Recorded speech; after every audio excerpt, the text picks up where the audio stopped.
The 95th day of the war brings me back to the road, only now in the opposite direction, to the east.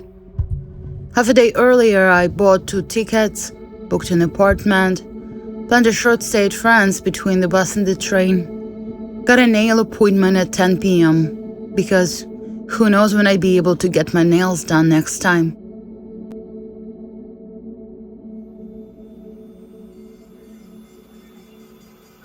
"Tell me," says the manicurist as she starts sewing my nails with her tired hands after a long day of work. "Where are you going so urgently?" "My husband got a day off. I'm going to see him for the first time in 3 months." This is podcast Putin.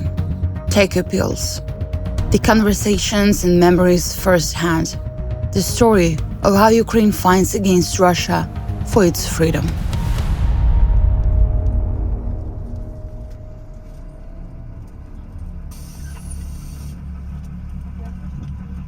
To get to the regional center, 100 kilometers from which my husband serves at the front, we need to leave at least a day and a half in advance. I will spend exactly 30 hours on the way to my final destination. If you ignore the alarms, single missile strikes, and anti-tank hedgehogs scattered along the road, the city can be called peaceful. But with every kilometer closer to the east, the chance of coming under Russian fire is getting higher.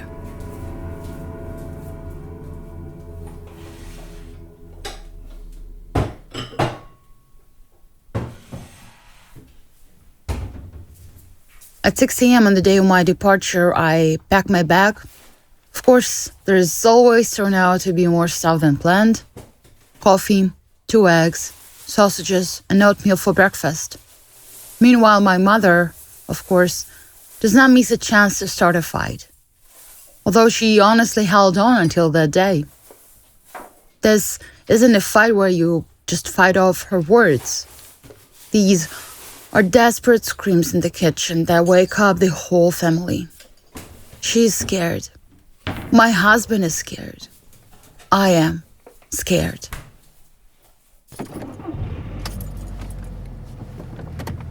I'm crying in the car all the way to the bus station. Although crying has actually become my new habit. Now I cry almost every day. Then I will have 6 long hours on the bus and the first real cappuccino since the full-scale invasion began. I leave my suitcase at friends, picking up some stuff quickly, just like on February 24th, and putting them in a small backpack.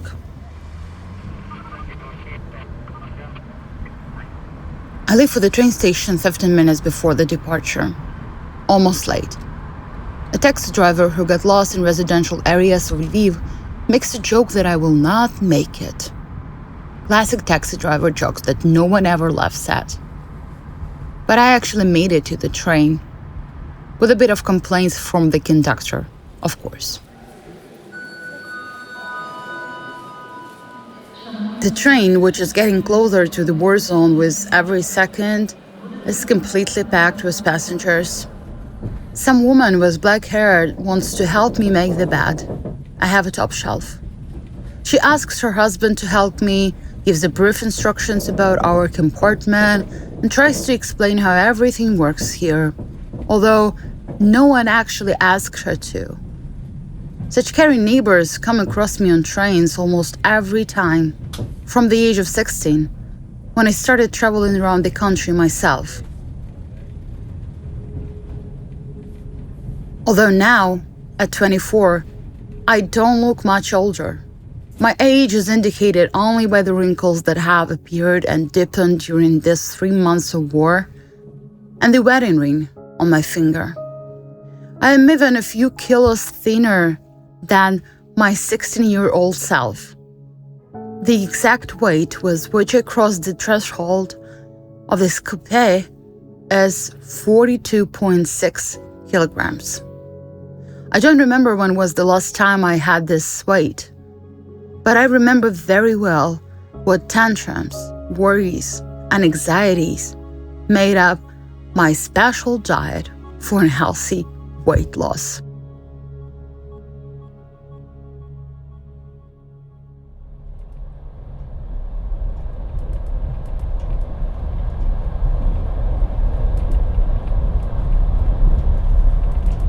Is it better to lie down to the window with my head on my feet?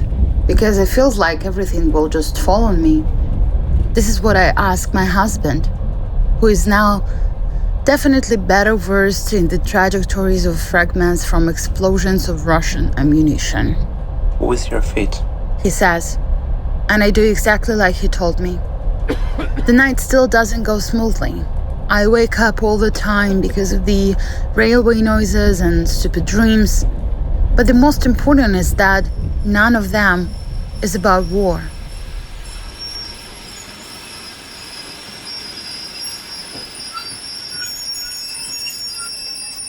My train is 2 hours late.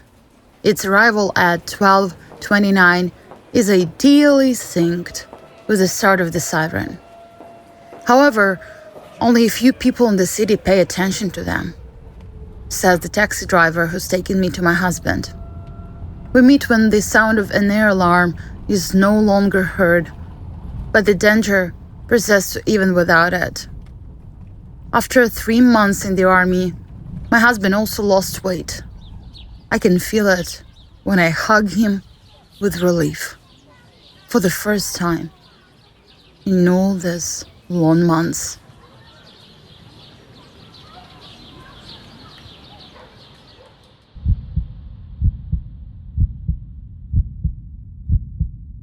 This is how our 24 hours together start. Now, for us, these are just numbers that do not mean anything. During the war, time feels completely different. Can one day outweigh the previous 90? If measured by wartime, it can. These 24 hours are an attempt to bring normality back into our lives. Make up for lost calories, nerve cells, and days that should have been spent together. Take off of the pose, living together, and take off clothes to finally have the wedding night. My husband's friends were teasing him because we haven't had a chance to actually spend the first time as a married couple up until now. Maximum normality, which is supposed to return us back to the usual perception of time. Just go to the store holding hands, just buy flowers, just chat, just order a bunch of steak, sushi and tartare, just watch a movie, just have sex, just hug and fall asleep together, just have breakfast in a cafe, ordering coffee that you don't have to brew yourself from the kettle. But this just is ruined by the war at every step we make. Later, it turns out that the store we were going to has been recently destroyed. Windows are broken on the upper floors of the Red Building. Windows in neighboring buildings, like most windows throughout Ukraine, are taped, but they seem to be intact. I hold my husband's hand, which is wrapped in the sleeve of the military jacket.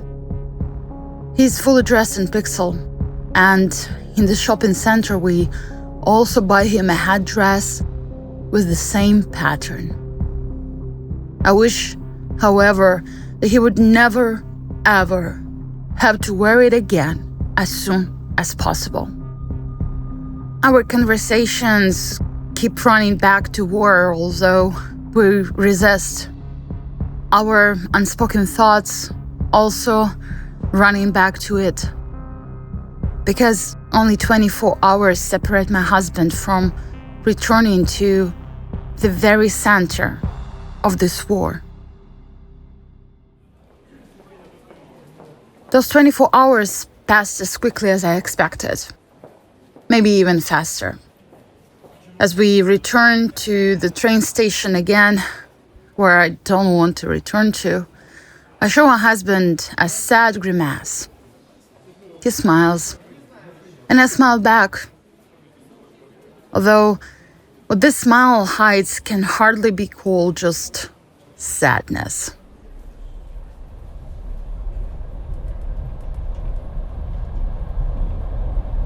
The train starts, and we say our final goodbyes. I wrap the peonies my husband gave to me with a towel soaked in water, hoping that they will survive 18 hours of travel in a stuffy, hot compartment.